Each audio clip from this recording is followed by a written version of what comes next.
Money, money, money. Money, money, money. We got that Fly Nubian money. We talk about that money. We all about that money.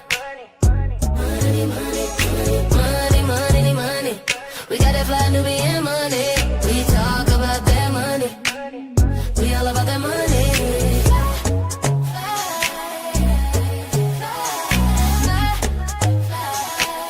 We love our black skin, our melanin, always focusing in on that money.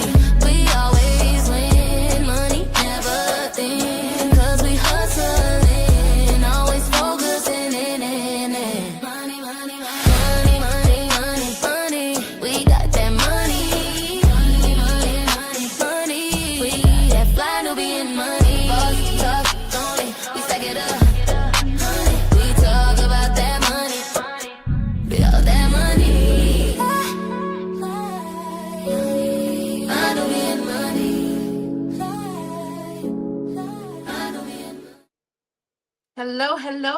Hello, everybody. Happy hump day. Happy Wednesday. Welcome to Fly Nubian Money, where we help you master your mindset and maximize your money. My name is Renee Williams. I'm also known as Miss Black Hollywood or Karma J. It just depends on the day. And I want to just welcome you to the show. I see you all coming in. Welcome. Get on in here. We have some conversation to have today.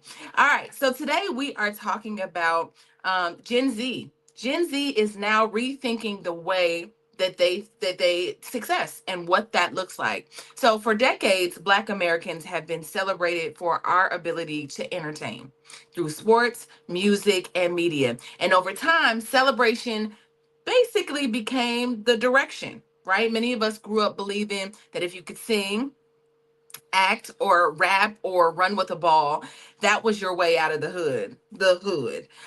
While paths to ownership, technology, finance, buying a home was not really part of our dream.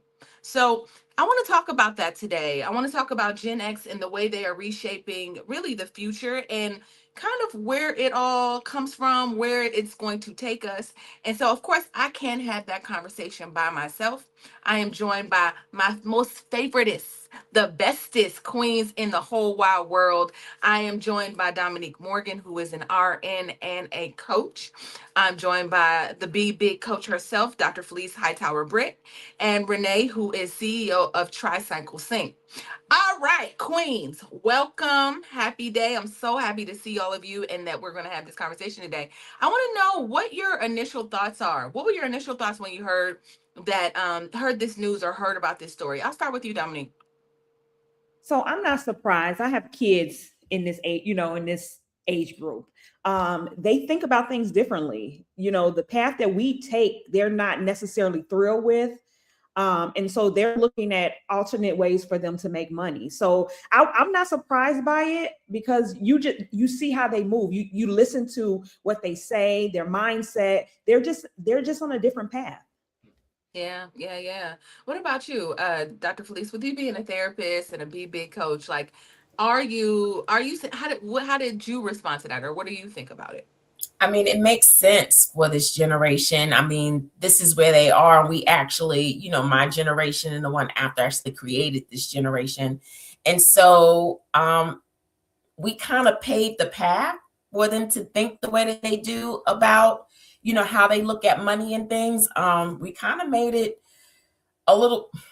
we spoiled them a little bit. Not a little bit. We spoiled them a lot. And so they don't believe in working harder.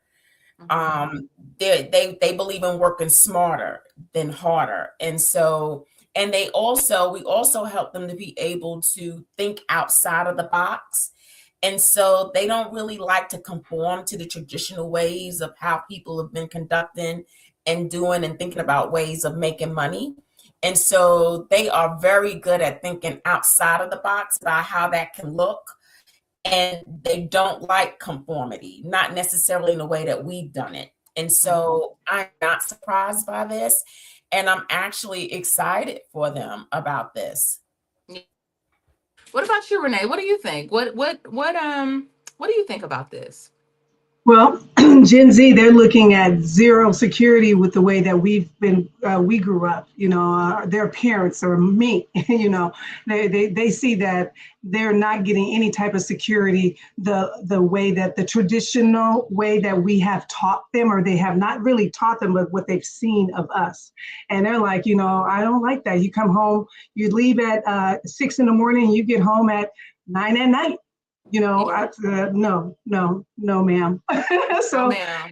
that's what they're looking at, and I don't blame them at all. Yeah. I agree with that. You know what's interesting about that is, um,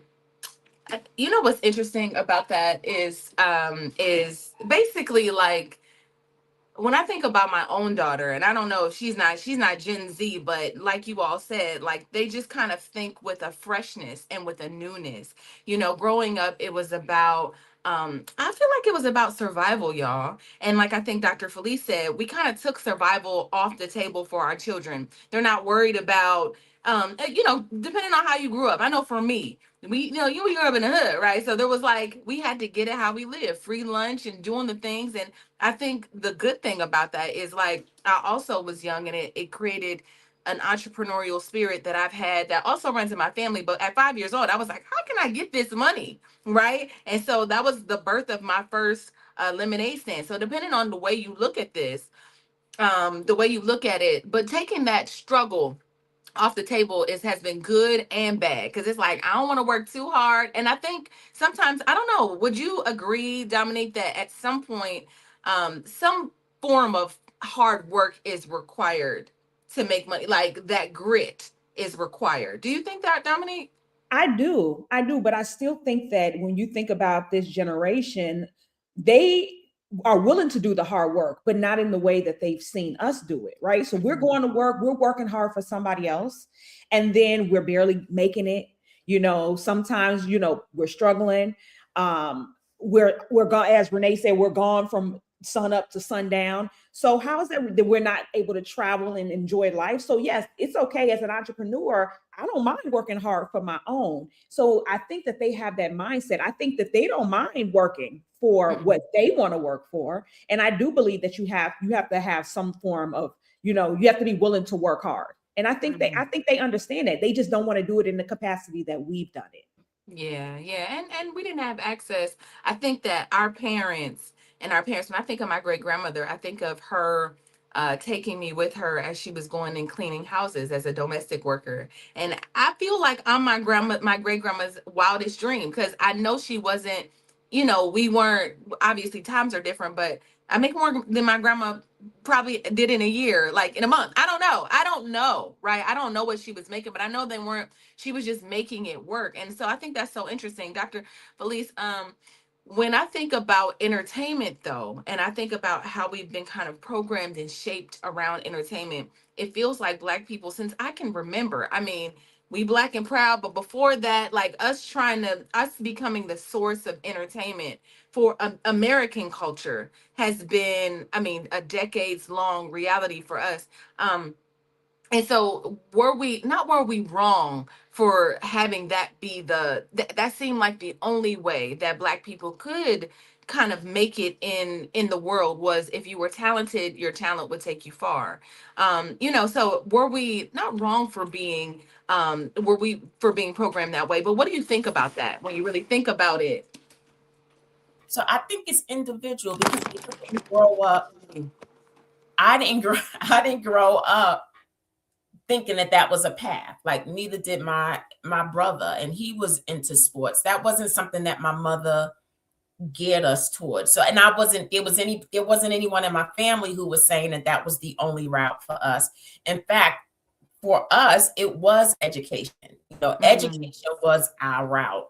And so, and I think as far as education and our talents come, I think it goes further back. I think that if you think about when you think of movies like The Gladiator, I think that there's a certain culture that will use the oppressed cultures as forms of entertainment for them. I think that's something that they've always done. And so they've also programmed that into, I think, Black and brown people who are of a certain socioeconomic status, because not all Black people grew up poor. And not all Black people grew up thinking that that was the only route. But I do believe that that is a route for people, Black and brown people who are in a certain class, where options are limited. And so they only view their talents as a way to get out. And so I think that they've used it, but I didn't grow up thinking that that was my way out. I knew it was education. Yeah. You know what, growing up, I don't even think I knew any when I was young, I didn't even connect ball players. I mean, obviously I did watch television and I got lost in like Martin and SNL and living like all of the things when I was young, which really like set the foundation of who I became ultimately, like moving to Hollywood and wanting that. But I wasn't thinking about it in the way it's like when I'm 10 years old thinking like, I don't know what it is, but I want to do that. Right? Like you don't know, but I don't know that like as the way out. I don't know if I connected that. But Renee, what about you? Like growing up, what were people around you doing? Like what was the impression of, the people around you in the way that you guys could make it out? And I don't necessarily mean like poor. I mean, I'm not talking about like in the hood necessarily. I'm just saying like in general, what was the strategy for most people around you getting out? Well, for myself and for most of my friends, well, we lived in a house, lived on a block or whatever, you had that. And my grandfather raised me. And so he was very adamant about me going to college. I was the first, like you hear a lot of us, the first to have gone to college. So that was what I was raised with, that he pushed hard to make sure that I did go to college and make that way and change the dynamics of the family. So now we are seeing more people in the family that have graduated from college. And I think that it's a start. It's a start out. Yeah. I love that. Let's go to our first video. Let's lay the foundation for this conversation and see exactly what we are dealing with here. Let's see. Financially literate generation we've ever seen. So back in the 1980s boom, retail investing involved forms, bank queues, and a share certificate arriving in the post. But today, anyone can literally start investing on their phone within minutes. And as the Times World Survey data shows, Gen Z have far less faith that property is the route to wealth, and far greater faith that investing may be. The FCA found that the number of 18 to 30-year-olds with investment accounts rose 10% between 2020 and 2022. Investing is now simple, and that ease is quietly reshaping how Gen Z thinks about money, security, and the future. Gen Z grew up watching the old script of university, graduate jobs, and home ownership become harder to attain. So it's no surprise that fewer young people believe that building wealth can come from work alone. In the era where the cost of adulthood has become prohibitive, what has emerged is a culture of economic self-defense. And this investment behavior is more pragmatic than ideological, because it stems not from an unfailing belief that markets will inevitably reward them, but because they've seen every other route to security narrowed. When work or home ownership are no longer the certainties they were, it's trading apps that have become the last remaining arena in which the future can be planned for at all. For Gen All right, so okay, so let's talk about it. I think that what they're saying is that there's access to more. I feel like obviously Gen Z is so I'm a millennial, right? And so before I kind of had that hybrid where I've lived without the internet, but I've also lived with the internet. And for Gen Z, I feel like their whole life has been the internet and just access and information at their fingertips. So there's just a difference between the way they can receive information and the way we received it. Dominique, what do you think about that? Like the difference in access, and how much of a difference do you think that's made in what we're saying today and them they're reshaping their future? So that's a good question. So I'm the same. I'm a millennium as well. So I came up when internet was just starting to get, popular. And so I have those basic skills that we needed. We had to do we did most of it, by hand. Like we had to figure it all out. But now they have access to this technology and this information and this knowledge.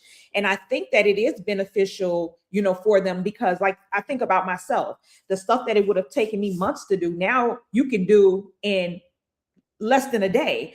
And so this is giving them a different type of opportunity. The things that they have access to in terms of knowledge, they have right now. They can get this information, they can pull it up, they can learn how to trade without going to school or getting an education. They can learn how to, work AI and build out, websites and different things. So I think that, yes, it is beneficial to have, the skills that we've had because if everything goes away, we will still be okay. But I also think that it's great to have the access to the information, readily available to us. Can I say something? Yes, of I course. didn't want to say something when we were talking about so the new ways that we're learning. And of course, I've learned and I'm getting into the AI, and as you know, from my site and so forth. And you know what? From me being in corporate and me now doing, I work hard, but it's not, I don't consider it hard. It's fun. I enjoy it. I can work till 2, 3 o'clock in the morning, and I feel productive. I feel like I've done something because I'm working for myself and I'm doing something. So it's a whole different level of how as to when you get up and you have to go to corporate, clocking those hours, checking your pay stub, as opposed to you have all this resources and tools that it really, and if you love and have passion of what you're doing, it's not hard work. It's it fuels you to be even better at what you're doing. That's what I found in it. Yeah. What about you, Dr. Felice? What have you found in terms of just I can incorporate or just us having more access to technology, making what it looks like to work look easier? Uh-oh. Are you frozen? I can't hear you. You can't hear me? Oh, I can hear you now. Mm-hmm. Okay. Yeah, technology.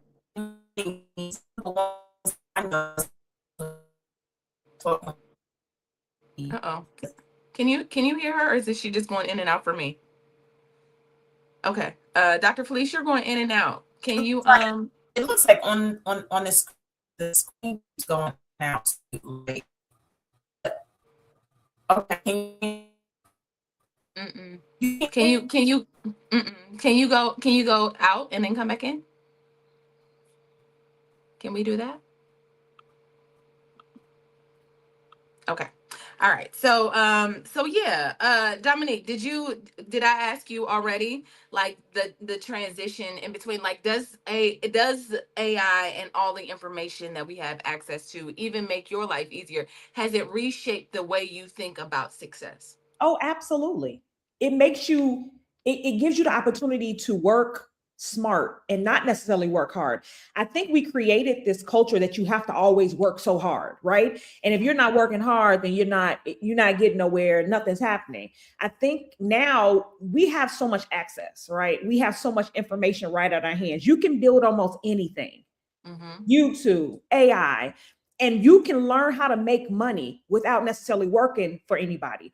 I know for me, when I grew up, like I've always had an entrepreneurial mind, right? So I was selling candy young, I wanted to do hair. I don't know why I wanted to do hair because I don't think I would have loved that, but I wanted to do hair. But my dad's like, no, you're going to college. And so that's how I ended up going to college. I became a nurse, but I didn't have any other opportunities that were presented, to me. And so now these children have all this access. They don't have to necessarily go to college to be successful. You have people that have these YouTube channels, they're making a killing.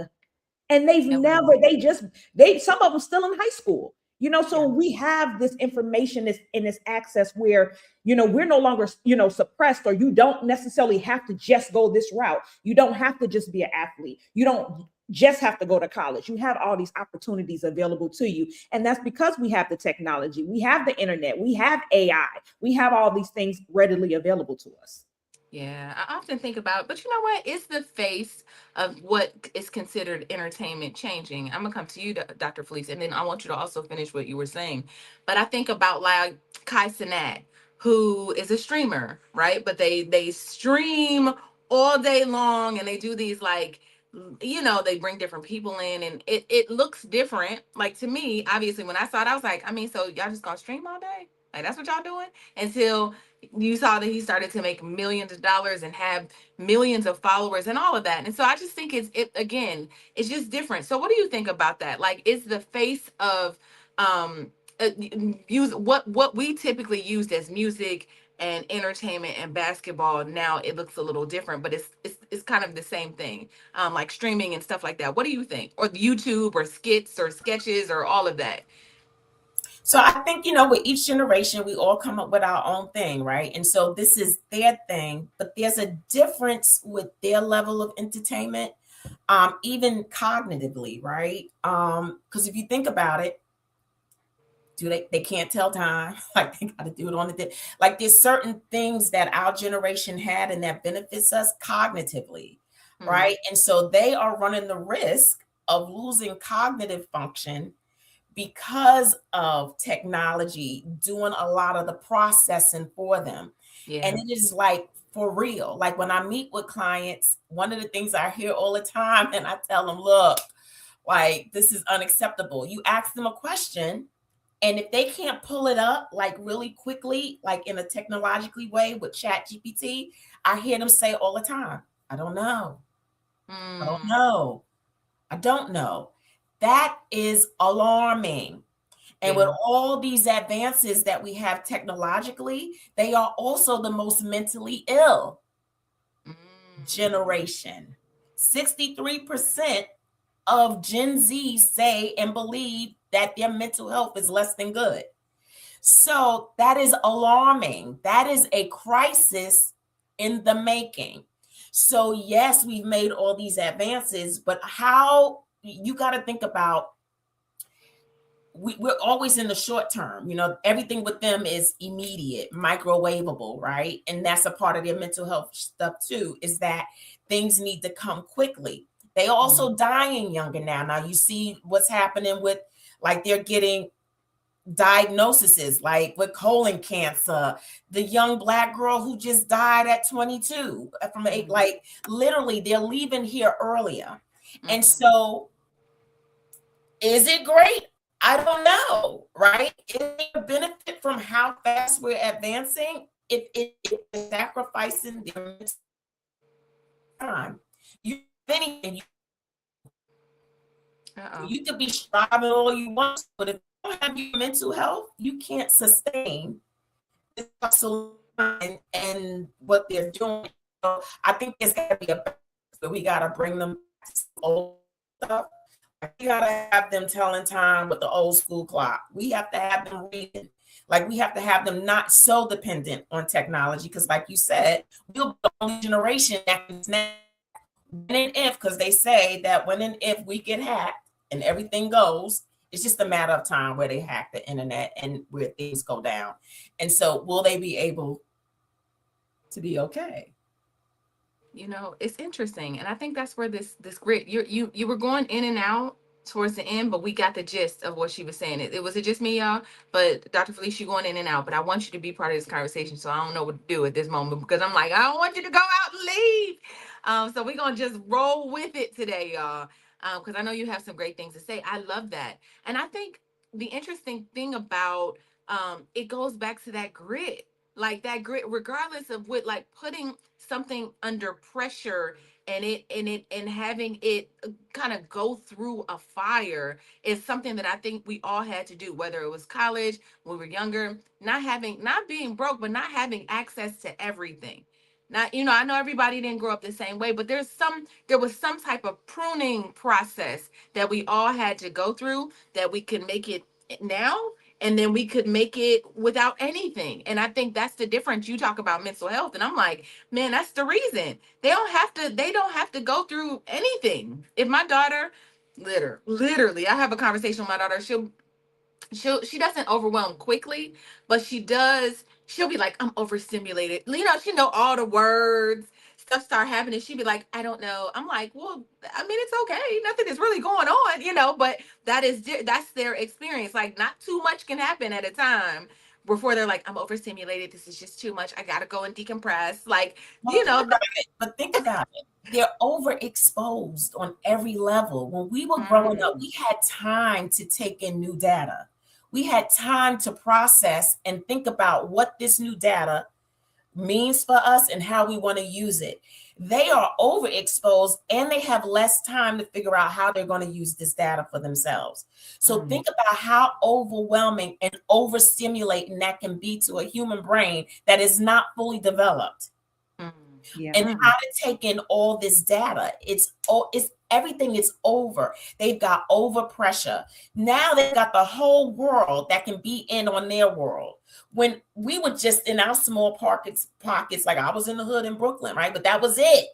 But they got the whole world that can come and have access to them. That is too much access, too much pressure, too much data that they are expected to do something with.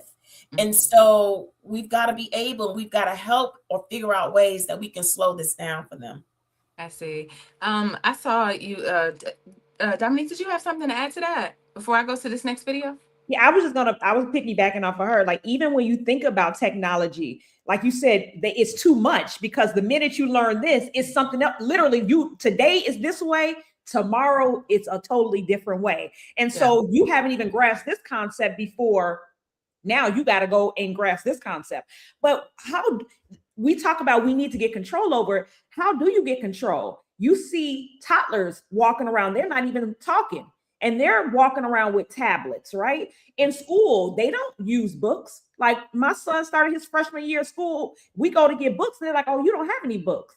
I didn't go to the library with them, but I made them go back. Like, you go back. I know you got at least one book. They don't have any books. Everything is technology based. So how do you create that balance in a world that is 100% technology driven?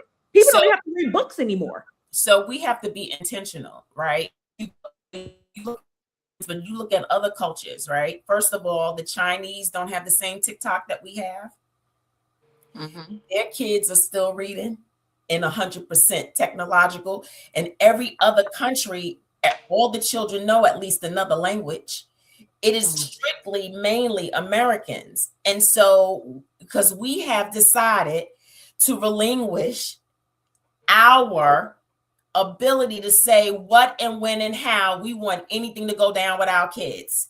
And it's because even the parents are on their grind and hustle. And so it's about convenience. And you're going to have to take your power back and say, not on this watch, right? So my grandbaby is reading books. Let that sit with you, right? In 100% technology. She know the internet, but she reading a book. That's right. And when I was raising my daughter, I wouldn't let her have video games. I didn't allow it. So I need people to take their power back, and you intentionally dictate what it is your children are going to be exposed to and how that pace is going to be. You do have that ability, and you cannot blame it on the world. You choose what it is your child is going to learn and at what pace. Yeah. Did you want to add something to that, Renee, before I play this next video? No? Okay. All right. Perfect. All right. So let's move on. Let's see what, let's get some more perspective. Talent? What kind of talent? Playing football and rapping? That's it. Those are the main two things. Sports and music. Those are the main two things that they feed our people, right? Those are the main outlets that we think are going to get us to a position of success. Not realizing that the people that make the most money don't show their face at all. For example, when I started to expound, I started to realize that you ain't just got to make money playing football. I can make money being the sports attorney that represents the football player. When I decided, okay, I don't have to be the rapper, I could be the person that funds the rapper, right? There's different ways to make bread in a way that you ain't got to do nothing but sit back and be the person that they choose to go to. So all the different distribution processes that it takes to become a rapper, look into those. So I realized, I could work for Spotify and make money. I'm still doing the passion, I'm just doing it in a different way. I love that. So this young man basically was like, the question that we missed was, he said, how do you think, what are the different ways you can make it out the hood? And obviously you heard the kids say music, sports. So kids are still thinking that way, even though the tides are shifting. Black children are still thinking this way in particular. And I think there's still a bit of programming that's happening. And I think that's because social media helps with that, right? We see rappers, the fly cars. And I mean, we all kind of, well, I grew up with this, right? I was a hip hop girl, I was a celebrity journalist very early, right? I think I did my first like Source Award as a journalist when I was about 18 years old, right? I'm down there and right, but I wanted to, when I saw that, I was like, man, I just want to be like that, where you have it all, you got it all. This is the way, right? The luxury cars, how you buy homes. That was my perception just from growing up in the 90s. Dr. Felice, when you hear that kids are still kind of like rallying around and not even thinking about the behind the scenes things, like that you can make money. I don't have to just be an actress. I can be an agent. I don't have to be an agent. I can also be a whatever, right? Those behind the scenes, those other positions that we never learn about, that people can make more money from. You might not want to be Whitney Houston, but you might want to be Clive Davis, right? That's the one that was making all the money and controlling all the things. So, Felice, I'll start with you. What are your thoughts on that kids are still thinking this way? So the first thing that came to me when you was talking was exposure. Exposure is huge. We have to expose our children to all the different areas. They have to see it and see the tangibleness of it, right? Mhm. And so what does that mean? That means that you have to put your children in spaces where people who are not celebrities, but they're living lives that our children can see are possible for them.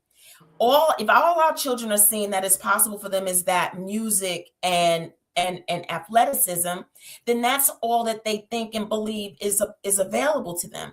But when you put them in different settings where they see Black women, Black men, like 100 Black men, we have 100 Black men in Charlotte. We've got a males thing in Charlotte where these men are exposing themselves to and showing there are other ways that you can be successful, have the girl, be in rooms where you still fly, you look good, people are attracted to you. When they see that possibility, then they can move away and know that they have bigger and more options available to them. But we've got to open that up. We've got to find ways to expose our children to all of the different options that are available to them so that it can be attracted to them as well. Yeah, I absolutely agree with that. You know what that made me think of? And I'm coming to you, Dominique, next. A couple years ago, maybe like 4 or 5 years ago now, I went to DC to work with Karen Bass, Mayor Karen Bass. And she has a nonprofit, and we had a film crew, and I took the film crew out there and we did some filming on Capitol Hill. And when I got to walk in the room and see the Black Caucus and see like Maxine Waters and all of these amazing women, and like just it was chocolate in there. There was young attorneys, I said, you know what? I could have did this in a lifetime. Like this is fly. Like y'all, I never seen nothing like that. Even as, and what, I was like 37 and at 36, 37, and I hadn't seen anything like that before in my life. And I was like, dang, I could have totally been this. This is it. Right. So Dominique, in what ways do you think that when you talk about your kids being Gen Z, in what ways have you exposed them to different things so they could see and have so they could see and kind of dream a little bit and see what the options were? What was So your strategy with that? I 100% agree with Dr. Felice. Exposure to me is better than education. When you expose a child to certain things, if they can see it, they could potentially be it. But if they never see it, how can they be it? So I've always gotten my kids in rooms. I always network and introduce them. I recently took I'm a community girl. Y'all know that. Like I love my village. I love my kids. So my kids, I have my own biological kids, but I have a village of kids. I rallied them babies up at 8 o'clock in the morning.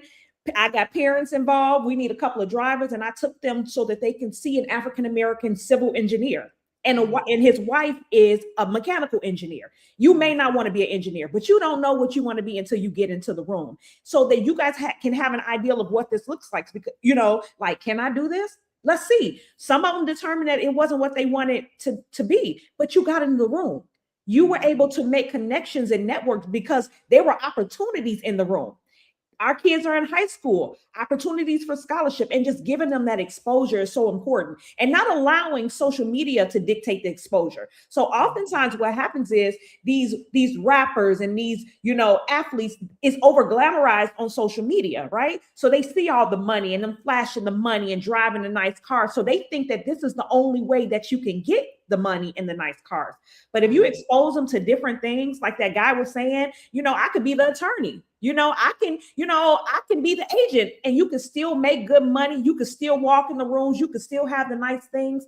I 100% agree. Exposure is everything. So I've always just made sure that if my kids brought it up, or if I see that there's an opportunity to do it, whether they brought it up or not, I get my kids in the room. And I'm talking about my community, my village of kids. I get them all in the room. I pack them up, and the parents are on board. They make them go whether they want to do it or not. No, you still gonna go. You can see, and then you can determine what you want to do. Yeah, I love that. Your son is considered Gen Z, Renee, right? You have a Gen Z kid, right? In what Yes. ways how did you kind of like navigate that and seeing what his interests were and exposing and pressing? What was your strategy for that? Well, when I listen to the beautiful queens talking, the things come to my mind, which I also did with Brian, which happened to me, is mentorship. I believe that if we have strong mentorships and can expose them to different programs that have those mentorships, you become much better person and well-rounded. And that's what I did with Brian. I'm sorry, now Malachi, he's changed his name anyway. So he I exposed them to the 100 Black Men and then some other programs. So it was all through mentorship for him to be able to go out and see things like that.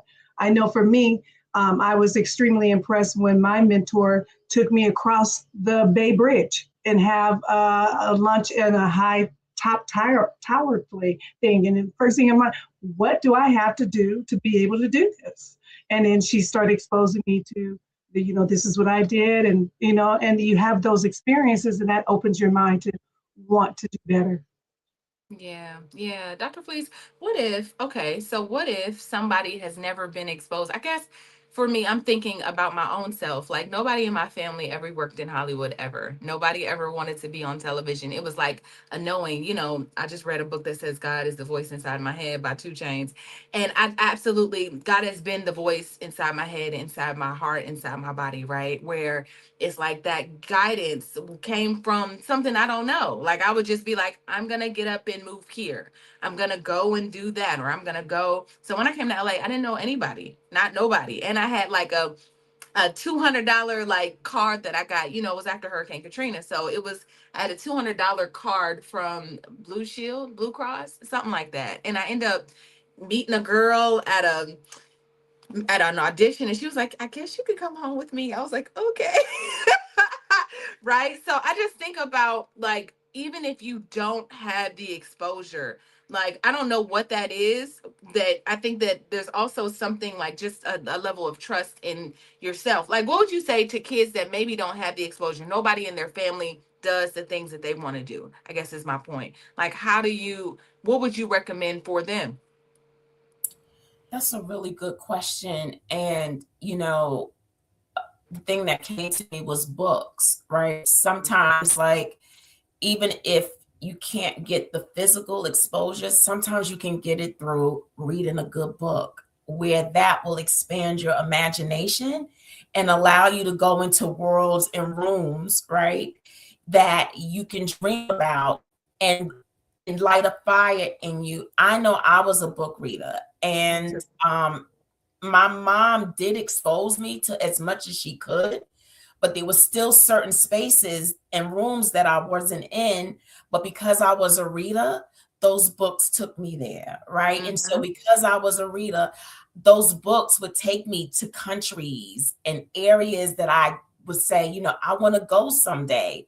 And it opened up my imagination. And so I would start by having my children, and I consider my children community children, to read a book and let them get into the worlds that way. And then slowly, as they're taking steps from reading that book, like you said, once you take a step, the universe reveals the next. Yeah. And it leads and it guides you. But I think reading a book can be the catalyst for that. Maybe that was it. I used to love to read. I mean, love, and I still do, still to this day. Like, I was like, I'm reading a book right now too, actually. But I love that. And so maybe that was the thing. I was seeing things and I was, you know, reading things, and I was saying, well, I want to do what she does. Always been curious. So I think there's a curious spirit that you have to have, and just see yourself in different places and doing different things, and knowing that, like, you know, my heart often feels for the kids that, you know, you ever go to a place, I don't know, I would say like the country. I'm gonna use the country as an example, where, you know, everything is the same. Like every nobody has gone outside of their town. Nobody is like aspiring to do more. And it's like, once I was able to get out of certain places, I was like, man, I couldn't imagine still being in that box that I still see. Even people that I've known for now 30 years, still in that same box, living that same life. It's like the world is so big, you know. And so that when you say exposure, and when you talk about like reading, I mean, I can't help but to think about those people that still just be like, we gonna have kids and not watch anything, not read anything, not grow. This is what our life is gonna be forever and ever. Before I move on to the next video, do you want to add anything to that, Renee? No, I agree with all you. I mean, you guys are on point, and books are very important. I still read. So we're talking, and this young man or woman, whoever, says that the only thing Black people can do is succeed in entertainment, right? That is the problem. That's all we can do. That's all the system allows. I'm like, that's not true at all. Yes, it is, the person says in all caps. That's all we can do. All we can do is entertainment. That's what we're able to do. Again, I'm like, no, it's not. They said, in order for us to succeed, we must be in entertainment. So I'm like, okay, let me explain and let me show people how ignorant this individual is. And this is our problem. A lot of us are very ignorant to the realities of the world. We don't know anything about economics, finance, business, how the world works from a financial side. We don't know.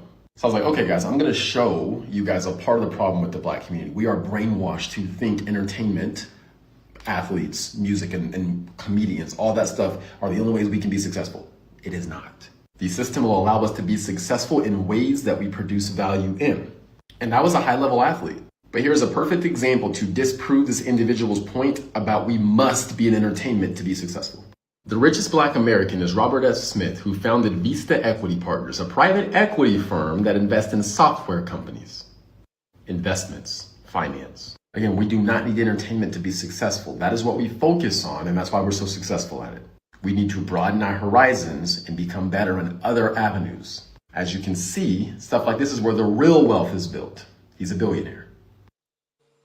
You know what's interesting about this? Let me remove this. You know what's interesting about this is, for as long as I know, I mean, me diving into Black history and just really looking around, I feel like entertainment is the only thing that's publicized, but Black people stay doing all the things. Like, we stay breaking records. We stay creating and inventing things to make everybody's life better. I mean, literally, like, everything that I can think of, a Black person has put their hands on. We have been engineers and inventors and all the things. And so I think sometimes the internet makes us, like, puts us in a bubble, or the things that get a platform put us in a bubble and make us like look like a monolith. Dr. Felice, I'll come to you first. Like, what do you think about what this young man is saying? Like, we need to, I feel like we're already there. I feel like Black people are already doing the things. I just feel like they don't get a platform, and we're not every day showing the amazing parts of the Black community. We just, for some reason, just get this section that people say, this is who Black people are. What do you think about that? Like, how do you feel about that? So, you know, I just got back from Ghana, and one of the things that impressed me was that Ghana is a country built on entrepreneurialism. And so, you know, I'll make a word for y'all. So like entrepreneurship. And so, so can you hear me? No. Oh, I can't hear you. now? Everybody in Ghana, for the most part, no? No. Go out and come back in and then tell us your Ghana story. I'm gonna go to Dominique. Come out and come back in.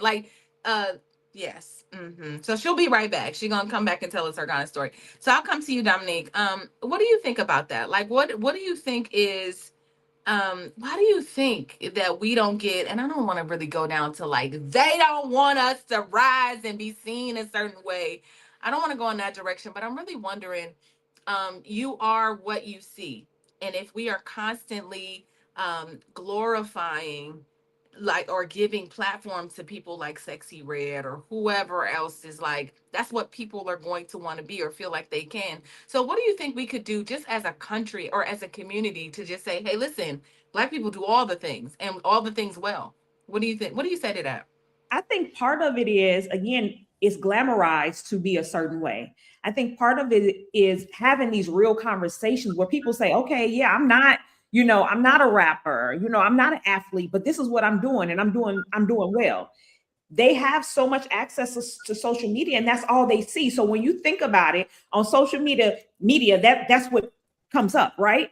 The rappers, the athletes, them flashing money and driving a nice car. So people and even the kids per se, they automatically connect that with being successful, not thinking about the people that are behind these people and not even realizing that a lot of these people that seem to be glamorous are not. They don't have the money. Oftentimes the things are borrowed. And so they're thinking that it's this route when in all actuality, if we're having the conversations and the people behind the scenes come out and say, hey, in all actuality, I am an attorney for the athletes and this is the money I make. Or I'm the attorney to, the singer or the rapper. And this is what the money looks like. But those people, as on one of the videos said, those are the people that are in the background. So we don't hear from them and we don't get that information. And so people only see what seems to be glamorous, right? Yeah. And so they want to, and people also, are still on that fame course. So not only do I want to be glamorous, but I want to have money, but I also want the fame too. I think that's a big piece too, right? If I look the part, if I have the money, they have the money, that's what I want. And so I just think that the people behind the scenes we have to have these conversations and we have to have more conversations surrounding ways to make money outside of just being an athlete and outside of being a rapper. Though that's important. Yeah. Okay. Dr. Felice, I want to hear this Ghana story, if we can hear it. So when I was in Ghana, they really know their history. So they are entrepreneurs. You still not hearing me? No. 824 Dreaded said your Wi-Fi is fighting for its life. It's fighting for its life today. Okay. Can you hear me now? I mean,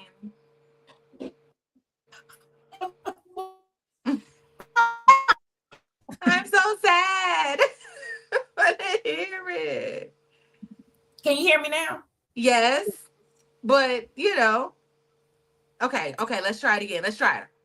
So Ghana, everybody is an entrepreneur. Everybody is an entrepreneur in Ghana. So what does that mean? That means that we are always ahead of the curve, even now. Can you hear me now? We can hear you. Tell the story while we can hear you. Go ahead, do it. So Black people are always ahead of the curve. So they are entrepreneurs at heart. And so our Gen Z kids, they are going along with what's already been a part of our culture. For years, we have been entrepreneurs. We have been the ones who create, who make things happen. And even the young children in Ghana are entrepreneurs. They are always figuring out, is it something they can sell or that they have to offer others? And that is big. We've got to go back and teach our children their history. And when they know our history, we can spring forward to know that our history is bigger than entertainment.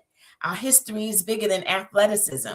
We come from a history of people that create everything and that we're bigger than that. And so that is what lit a fire in me when I went to Africa. It was like, man, like they've been doing this for years. Like this is part of who they are. Yeah. And this is the way our future is going. But Africa has always been ahead of the game, has always been a part of preceding what the other world, while the world is trying to catch up. Yeah. Yeah, I love it. I love that. Renee, what do you say what do you say to the rest of us who are looking at Gen Z and saying, you know, they catch a lot of heat too, right? Like they're lazy, they don't want to work, they don't want to do nothing, like they just want to do what they want to do. They march to the beat of their own drum. And so I think that's a good thing. I mean, I think there are some things that maybe they could consider that we've done, because I feel like we have laid a foundation of some sort. Like you don't have to do it exactly how we did it, but there's certain parts of this you need. What would you say for the rest of us that are just trying to understand them, understand Gen Z, and kind of like understanding how to communicate? And because I think they're misunderstood. So how should we kind of interpret, Gen Zers? What do you think? Well, well, just like we had the shows of, we were on Martin and all of these types of things. Now we have the internet or YouTube that's showing us a lot of things. What they're seeing also, I believe the Gen Zs are seeing that the basketball players like LeBron or any of them, but let's just go with Bill Cosby. All of them, when they get to a point, they make all of the money, and then what happens? What the deal that they got has been snatched away, or they're in legal battles and their record rights are taken away. And so they've been sitting back watching all of this happening. And they're like, oh, I'm sure in their head, they're like, no, they're not doing this anymore. And so instead of moving into being visible, they're looking at more being equitable and what they can do to produce that mass kind of money for themselves and their generation. Because what I'm seeing and what they're seeing at a level is you build hard, like corporate, right? They're like tenants playing the basketball or whatever, and then they don't own it. And then after that, they get their little money and they have to walk away, and they lose it because they're not getting that education, or again, they're being trapped into some type of legal battle where their stuff is just getting snatched. R. Kelly can tell you firsthand, although I'm not going to bring up his issues, but I'm just saying they track you and some poor things, and then his rights and his records and all of the stuff just gets snatched away. It's just a terrible situation. Now, also what's not being understood is that it takes like 1 out of 100,000 athletes to become like a LeBron. But for a business, it takes maybe 1 out of 10 to be able to become a very successful business person. So you have much more access, much more visibility as a normal person to do very well, just doing those little micro businesses. And you can make $1 million and put it in investments, and you'll be just like them at one point, and not get it snatched away. Yeah, I love that. I chime in real quick. Maybe. I don't know. We can't hear you. Go ahead. Can't hear me? Okay, we hear you. Go ahead. Gen Z are kind of futuristic, like, what's going on in the world. You still can't hear me? Mm-mm. Okay. Okay. Okay. All right. So okay.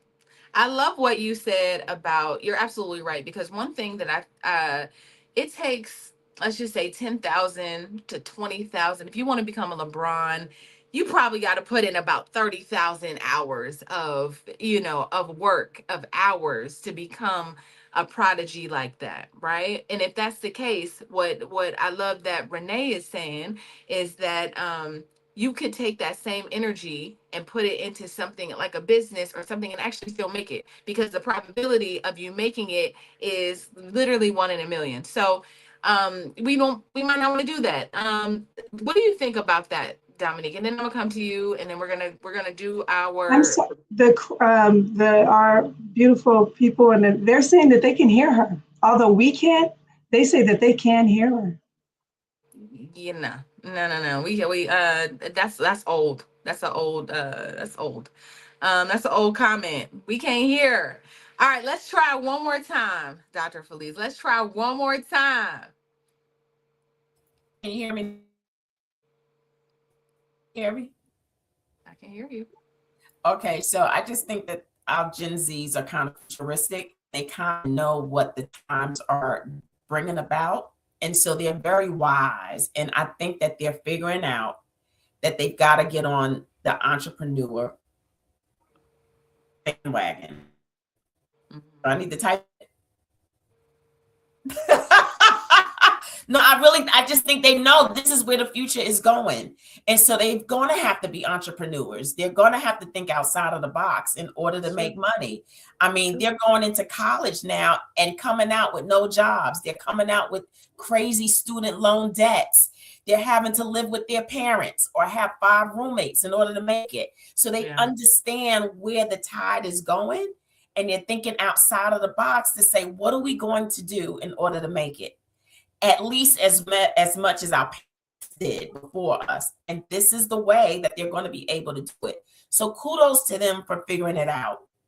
Yeah, I agree with that. Dominique, you want to add something to that before I wrap this conversation up? Because I think investment with with it being unstable with AI not replacing all the jobs, but it making efficiency for companies a lot easier. So those jobs that people have had, they are no longer available. So I would think putting money into an investment and living off the money from that investment or receiving a dividend from it, it just feels smarter, right, than trying to go out and actually like work for someone. What are your thoughts around that?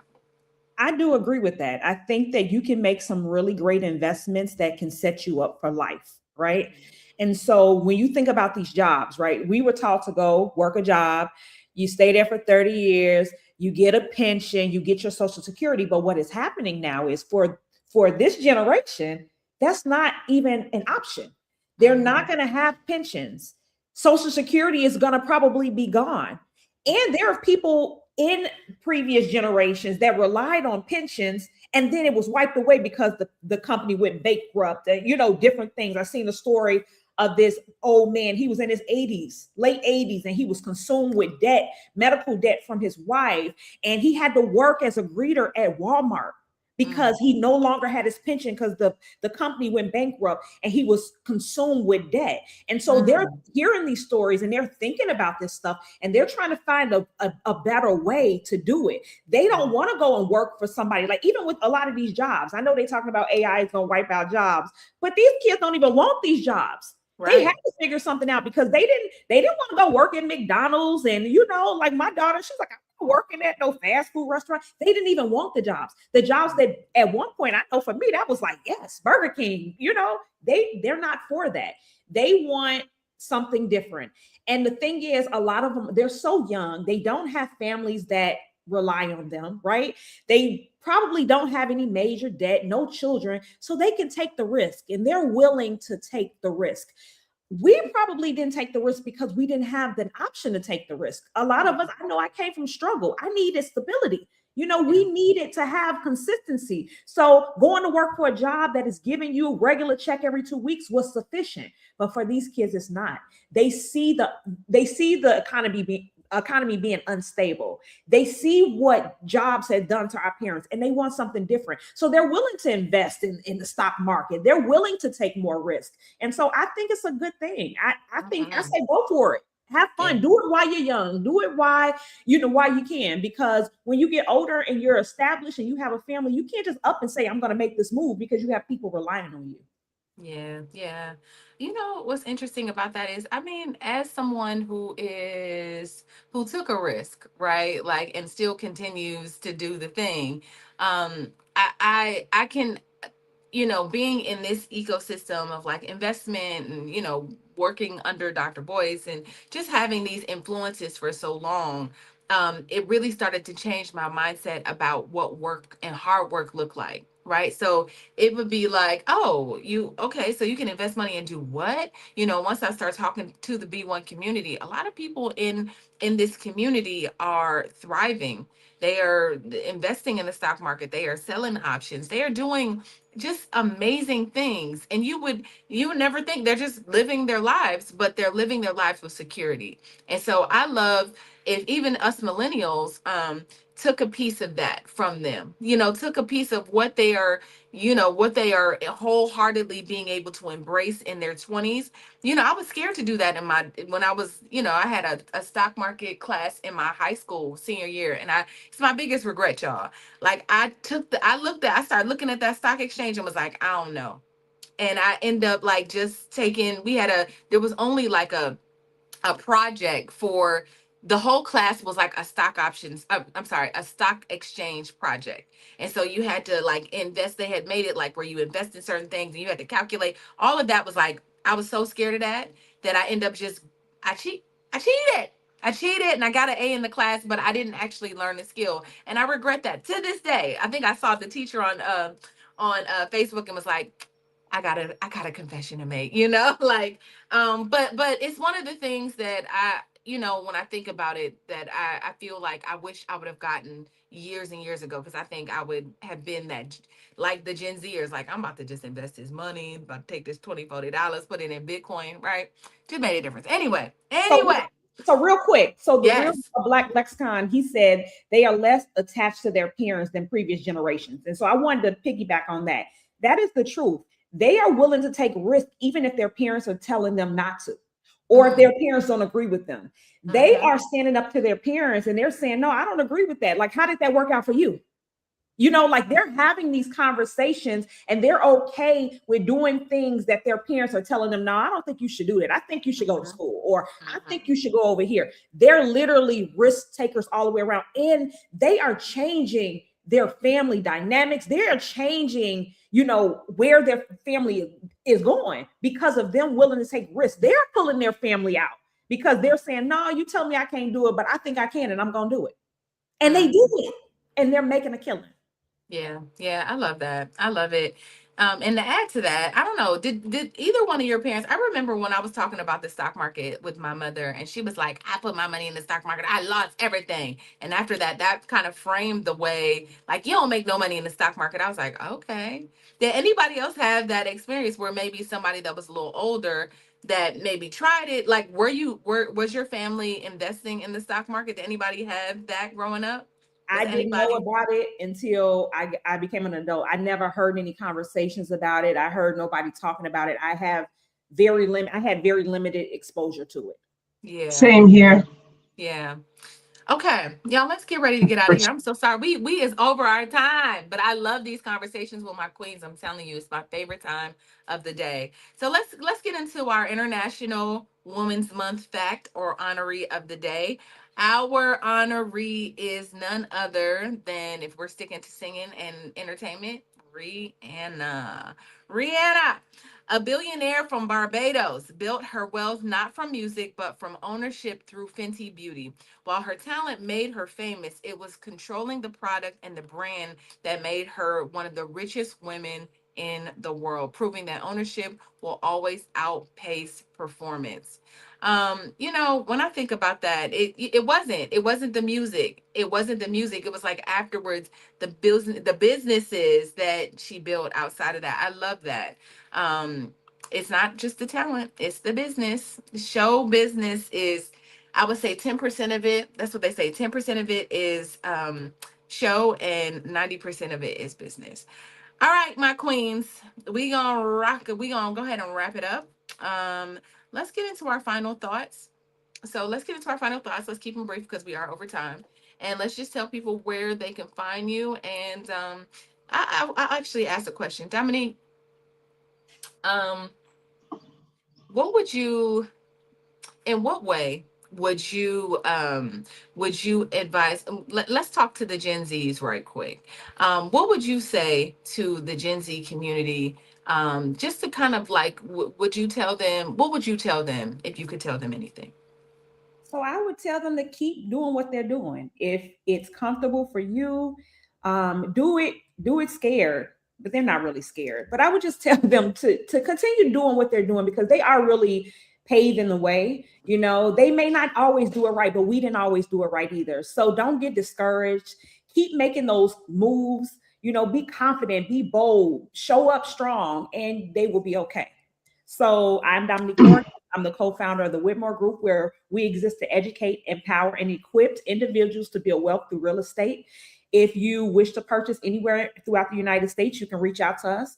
We are on all social media platforms at thewhitmoregroup.com. And then you can go to our website at thewhitmoregroup.com to keep up with what we're doing. I love that. I love that. Reach out to the Whitmore Group, y'all. Renee, what should Gen Zs focus on if they want long-term wealth? What should they be focused on right at this moment? Focus on themselves and focus on ownership. Ownership, if that's YouTube, whatever ownership looks like to them based off of all of the things that are coming at them. But one thing is you have to own your own stuff and make sure that it's coming through you so you can change your life and your family's life and your community's life. How about that?